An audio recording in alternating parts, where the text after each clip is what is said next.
దేవుడు ఆశీస్సులతో, ఈ రాష్ట్ర ముఖ్యమంత్రి జగన్మోహన్ రెడ్డి గారి ఆశీస్సులతో 4.5 సంవత్సరాల్లో 2 సంవత్సరాలు కరోనాకి పైన ఈ 2.5 సంవత్సరాల్లో 27,000 మందికి నివాస స్థలాలు ఇచ్చిన శాసనసభ్యుడు ఈ శాసనసభ్యుడు. దీంట్లో ఎక్కడ అబద్ధం లే, ఒక్క మాట నేను అబద్ధం చెప్పటంలా. ఈ శాసనసభ్యుడు అబద్ధం చెబుతున్నాడు అంటే నేను దేనికైనా రెడీ.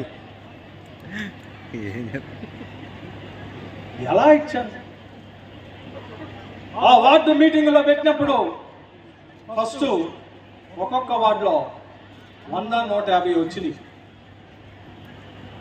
నేను మున్సిపల్ కమిషనర్ గారిని అందరిని పిలిచి, ఒకవేళ తెలిసిందో తెలియలేదో మళ్ళీ ఇంకో మీటింగ్ పెడదామని చెప్పి మళ్ళీ పెట్టి, ఎవరికైతే నివాస స్థలం లేదో మళ్ళీ పెట్టుకోండి అమ్మా అని చెప్పి నేను మళ్ళీ మీటింగ్ పెడితే ఒక్కొక్క వార్డు నుంచి ఎలిజిబుల్ క్యాండిడేట్స్ ని 300, 400, 500 వచ్చినాయి. ఆశ్చర్యం వేసింది నాకు. ఇంత పెద్ద ఎత్తున వస్తుంది, ఈ జనాల్లో ఇంతమంది నివాస స్థలం లేకుండా ఉన్నారా అని ఆశ్చర్యపోయాను. మరి గత పాలకులు మేము అది చేశాం, మేము ఇది చేశామని చెప్పారే, ఇన్ని వచ్చినాయి అని అనుకున్నప్పుడు నేను చేసిన గొప్ప ఆలోచన ఏంటో తెలుసా? ఇది మీ అందరికీ తెలియాలి, అందుకే మాట్లాడుతున్నాను. నేను చేసిన గొప్ప ఆలోచన ఏంటో తెలుసా?